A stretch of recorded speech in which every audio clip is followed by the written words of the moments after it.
આવ્યા છે। હું ધાંગધ્રા તાલુકાના ગાજણવાવ ગામનો વતની છું। સુરેન્દ્રનગર જિલ્લો છે। મેં આજથી 4 વર્ષ પહેલાં વિચારીને મધમાખી ઉછેર કેન્દ્ર ચાલુ કરેલ છે અને આજે મારા ફાર્મ પર વિઝિટ માટે સાહેબો આવેલા છે। તો હું મારી મધમાખી એપિસ મેલિફેરા નામની માખી છે એ આપ તમે લાઈવ જોઈ રહ્યા છો। હું તમને બતાવી રહ્યો છું।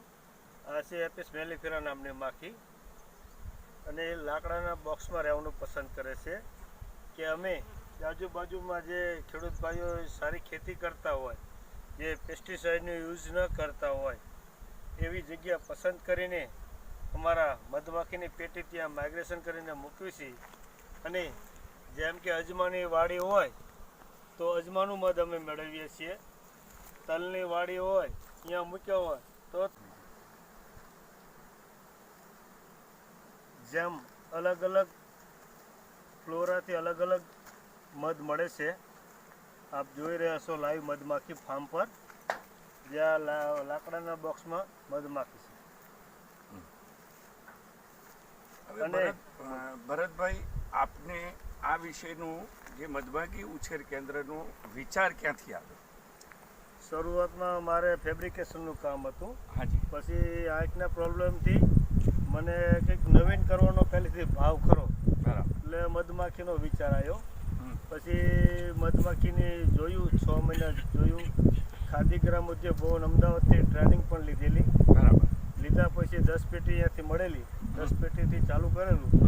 અત્યારે હાલ મારી પાસે 250 મધમાખીના બોક્સ છે અને વિચાર એટલા માટે આવ્યો કે આ એક અભિયાન પણ છે મધમાખી, કે જેમ જ્યાં જ્યાં જગ્યાએ પેટી અમારી પડી હોય એટલે ખેડૂતોને ઉત્પાદનમાં 30 થી 40% ઉત્પાદનમાં વધારો થાય અને પૃથ્વી પર પ્રાકૃતિકના નિયમ પ્રમાણે, કુદરતના નિયમ પ્રમાણે મધમાખી જળવાઈ રહે તો ઉત્પાદન પણ પૃથ્વી પર ટકી રહે। અમેરિકન એક વૈજ્ઞાનિકનું રિસર્ચ હતું કે જો પૃથ્વી પરથી મધમાખી બધી જતી રહે તો 4 વર્ષમાં પૃથ્વી નષ્ટ થઈ જશે, કંઈ પાક તો બંધ થઈ જશે, જે ખેત પેદાશ છે તે। ભરતભાઈ, આમાં જે પ્રાકૃતિક ખેતી તરીકે જે મોદી સરકાર સાહેબે જે આયોજન કર્યું છે એમાં તમારા જે સ્થાનિક અધિકારીઓ તમને કેવી રીતે સહયોગ આપે છે? અમારા જિલ્લાના સ્થાનિક અધિકારી છે આપણે પેલા બાગાયતવાળા સાહેબ, બાગાયત નિયામક શ્રી છે, એ બધા ફાર્મ પર વિઝિટ કરે અને ખૂબ સપોર્ટ આપે। બાગાયતમાંથી પણ મને 50 પેટી ઉપર 50% સબસિડી મળેલી। Very good. એટલે કોઈ પણ અધિકારી હોય તો સપોર્ટ બહુ કરે છે અને આપને કોઈ બીજી કનડગત નથી એમ? ના, અધિકારીનો સંદેશો એવો છે કે જે પ્રાકૃતિક ખેતી કરતા હોય અને જે મધમાખી ઉછેર કેન્દ્રને જે રીતે ડેવલપમેન્ટ કરી રહ્યા છે, તમારી સાથેના બીજા મિત્રો ખેડૂતો જે છે, પટેલભાઈ અમારા સાથે મિત્ર જ છે, હજે પણ આમાં સંકળાયેલા છે। આપણે પટેલ સાહેબ, તમે ક્યારથી આ રીતનું તમારા મનની અંદર હવે વિચાર આવ્યો અને તમે ક્યાંના વતની છો અને તમારું મૂળભૂત કામ શું હતું? હું સાહેબ મહેસાણા જિલ્લાનો અલોડા ગામનો વતની છું। મારું નામ મનીષ પટેલ છે। મારો વ્યવસાય સુરત ખાતે હતો। હાજી। મારી પોતાની દુકાન હતી કે જે હું કાર એસેસરીઝનું કરતો। તેમાં જિંદગી દોડ ભાગી હતી અને આ મને એક વખત મેં વિડીયો જોયો આનો, તો મને એવું લાગ્યું કે આ પ્રાકૃતિકમાં જવું સારું, લાઈફસ્ટાઈલ માટે અને બધી રીતે।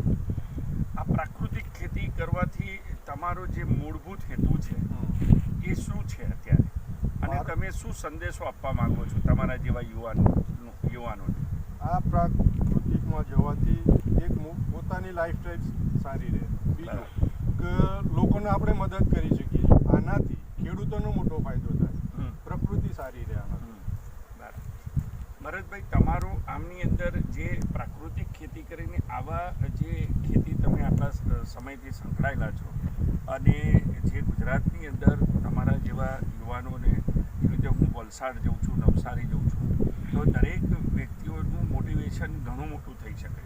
તો આવું એક સંગઠન પાછળનો મૂળભૂત હેતુ આપનો, જે આ ખેતીના જે યુવાનોને શું સંદેશો આપશો?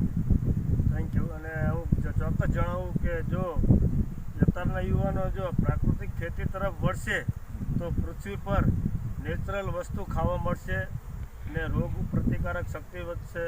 કે ખાવામાં અત્યારે પેસ્ટિસાઇડનું વધુ પ્રમાણ છે, કોઈ પણ જગ્યાએ પેસ્ટિસાઇડનો વધુ ઉપયોગ થશે. જો આ પ્રકૃતિ સંકળાશે વ્યક્તિ તો ત્યારે વ્યસનથી થોડોક દૂર જશે અને નેચરલ ખાવાની આદત પાડશે અને એને હેલ્થ માટે સારામાં સારું રહેશે. ભરતભાઈ, આ બધું જે મેનેજમેન્ટ પેટીનું જે છે એ તમારા કોણ કાર્યકર્તાઓ જે છે એમનો પણ થોડોક પરિચય કેળવીને એમની સાથે ચર્ચા કરે. આવીએ. આ અમારા કારીગર છે જે પેટીની દેખભાળ મખીની સંભાળ કરે, અમે પણ કરતા હોઈએ છીએ. પણ ચારે કામ હોય એટલે અમે જતા રહીએ એટલે સ્થાનિક પર ફાર્મ પર આ ભાઈ રહે છે. क्या आपका नाम कहाँ से हो आप? जी मेरा नाम सर राजेश हाँ, राजेश सैनी, जिला हरिद्वार। हरिद्वार से आए हैं? जी जी। अच्छा अच्छा, आपको यहाँ ये मधुमक्खी उछेर केंद्र के अंदर आपको कहाँ से वैसी तालीम दिया था? अपने यहाँ सारंगपुर। बस ये अच्छा। और आपको कैसा लगता है? बहुत अच्छा है। अच्छा अच्छा, तो आप मधुमक्खी से आपको बहुत लगाव हो गया जी है जी जी। और आपको प्यार भी ज़्यादा हो गया, हाँ हाँ और आपको यहाँ जो भी आप इतने दूर से आए हैं जी। कुछ अपना मकसद लेके आए होंगे। हाँ जी, मकसद तो है ही हमारा काम करने का है। अच्छा अच्छा, बढ़िया। आपके साथ कितने लोग काम कर रहे हैं? हमारे साथ में है जी सर 10-15 आदमी हैं अपनी पार्टी में, अच्छा ये अच्छा, काम कर रहे हैं। जो मधुमक्खी से ही जी, जुड़े हुए हाँ, हैं। मधुमक्खी से जुड़े हुए। अच्छा अच्छा, तो कहने का मतलब वही है कि आपको मधुमक्खी से बहुत लगाव है जी और प्राकृतिक खेती के साथ आपने जो भी डेवलपमेंट किया और इतना हमारे गुजरात में आके आपको कैसा लगता है? बहुत अच्छा लग रहा है सर। अच्छा, તો ભરતભાઈ, આપણે પટેલભાઈ, આપણી જે આ પ્રોડક્ટ જે છે મધ, એ પ્રાકૃતિક જ છે. ઘણી જગ્યાએ એવું કહેવામાં આવે છે કે આની અંદર ભેળસેળ થાય છે, બીજું બધું થાય છે, તો એના વિશેનું તમારું શું કહેવું છે? હવે કોઈ કંપનીનું આપણે કોઈ ખરાબ ન કહી શકીએ, ના, સાચી વાત પણ નેચરલ વસ્તુ અમે વેચવી છે અમારી. હા, કે જે મધમાખીનું મશીનથી અમે મધ કાઢી વૈજ્ઞાનિક પદ્ધતિ હમ, ઘરે લઈ જઈ અને સાદા કપડેથી ફિલ્ટર કરી હમ, અને અમે એને બોટલ પેકિંગ કરીને માર્કેટમાં મૂકવી છીએ.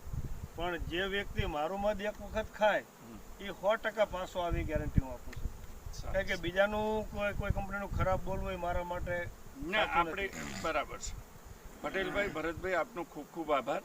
અને તમારું જે આ રો મટીરિયલ ને આ બધું અમે જોયું. હવે તૈયાર બોટલો તમારું જે પ્રોસેસિંગ છે એ તમે કહ્યું એમ કે ઘરે જઈને બોટલિંગ કરીએ છીએ, તો તમારો એક નાનો બોટલિંગ પ્લાન છે કે તમે બીજા કોઈની જોડે પ્લાનિંગ એ કરો છો? ને અમે ખુદ અમે ઘરે જ બોટલ લાવીને બહારથી લાવી હા. ઘરે પાણી વડે ધોઈને અને સાફ કરીને હા. અને બોટલ પેકિંગ ઘરે પોતે જ કરીએ છીએ અમે. સરસ. એટલે આપણે એક નાનો ગૃહ ઉદ્યોગ પણ આપણને એક ડેવલપમેન્ટ થઈ જાય છે, ઉદ્યોગ કહી જેથી શકાય. કરીને વધારે આપણા સ્ત્રી કે તમારી પાસેના જે કુટુંબ છે એમની ગૃહ ઉદ્યોગનું પણ એક વધારે મોટિવેશન મળે. બોટલ પેકિંગ અમારું જે મિશન મંગલમ ચાલે છે, જે મહિલાઓનું જૂથ છે હા છે. ગવર્મેન્ટ દ્વારા. હા હા. એટલે અમારે એક ગ્રુપ છે હમ હમ. શ્રી રામરસ સની સ્વસહાય જૂથ કરીને. હા છે. એટલે બહેનો ઘરે જૂથનું બહેનો બધી કામ કરતી હોય છે જે બોટલ પેકિંગ કરવાનું. અને ગવર્મેન્ટ જૂથ તરફથી અમને ખૂબ સપોર્ટ મળે છે. કોઈ પણ જગ્યાએ એક્ઝિબિશન હોય, અમદાવાદ હોય કે સરસ મેળો જ્યાં થતો હોય ત્યાં અમને ફ્રી સ્ટોલ આપે છે અને વેચાણ થાય એ અમારું છે. હા. અને એ તરફથી અમને ખૂબ સપોર્ટ મળે એટલે છે. આપનું કહેવું એમ છે કે ખેડૂતો જે પ્રાકૃતિક ગ્રામ્ય વિસ્તારના જે ખેડૂતો છે એની સાથે સાથે તમે નારી સશક્તિકરણનું પણ એક અભિયાન ઊભું કરેલું છે, અને એથી કરીને જે સ્ત્રીઓ ગ્રામ્ય વિસ્તારની જે છે એમને પણ એક રોજગારી મળે છે, એવું આપના કહેવાથી મને ધ્યાન પર આવ્યું. તો એનો મતલબ એમ છે કે તમારા ગામની અંદર જો આવી રીતે દરેક ગામની અંદર એ થાય તો યુવાનોની સાથે સાથે સ્ત્રીને પણ સમજ શક્તિ આવે અને એમની પણ રોજગારી એક ઊભી થાય. ધન્યવાદ ભરતભાઈ, પટેલભાઈ. મને પ્રોડક્ટ પણ બતાવી દેજો એટલે જેથી કરીને હું એ કરીશું. યસ.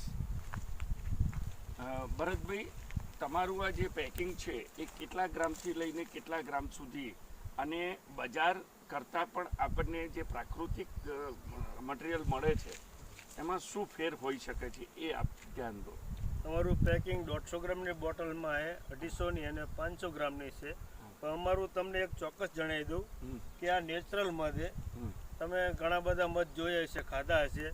તમે એનું ઢાંકણું ખોલો, પહેલી ચમચી ખાઓ એટલે થોડુંક ખાઓ એટલે અડધું જામી ગયેલું તમને ઘણા બધા અનુભવ થયા છે. બરાબર. પણ અમારું નેચરલ મધ છે. તમે ઢાંકણું ખોલીને પહેલી ચમચી ખાઓ અને ખૂટે ત્યાં સુધી છેલ્લી ચમચી ખાઓ, ત્યાં સુધીનો સ્વાદ, કલર, એની લિક્વિડતા ક્યારે બદલાતી નથી, એક જ સરખું રહે. નેચરલમાં એ જ છે. હા, એટલે બજાર કરતા અને આમાં આટલો ફેર હોઈ હા, શકે difference છે હોય જે છે. પ્રાકૃતિકને લેવે. એટલે આપણે 100 ગ્રામથી લઈને 150 ગ્રામ ને 250 ગ્રામ ને 500 ગ્રામ છે. અચ્છા અચ્છા.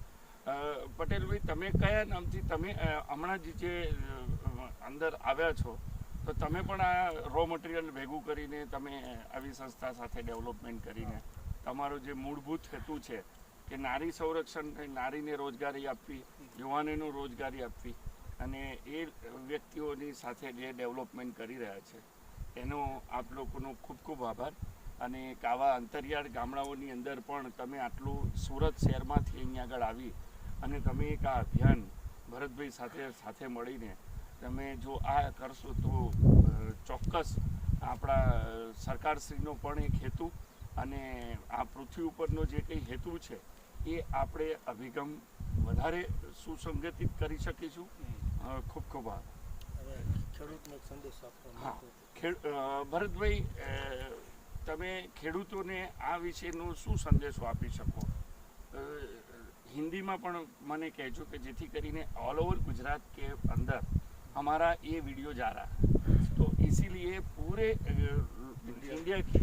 इंडिया से जो भी फार्मर्स हैं, जो छोटे फार्मर्स हैं, उस फार्मर को एक ऐसा संदेश भेजिए जैसे उन लोगों को ज़्यादातर मोटिवेशन हो.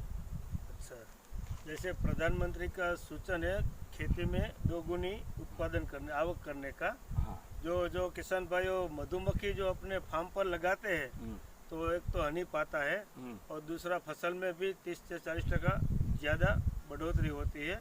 तो ये प्रधानमंत्री का ये सूचन सही है. तो इसमें ये शक्य है जो छोटे छोटे किसान है, कोई नाम समूह कॉलोनी 5 या 10 से चालू करे तो उससे ये बहुत फ़ायदा होगा. हनी भी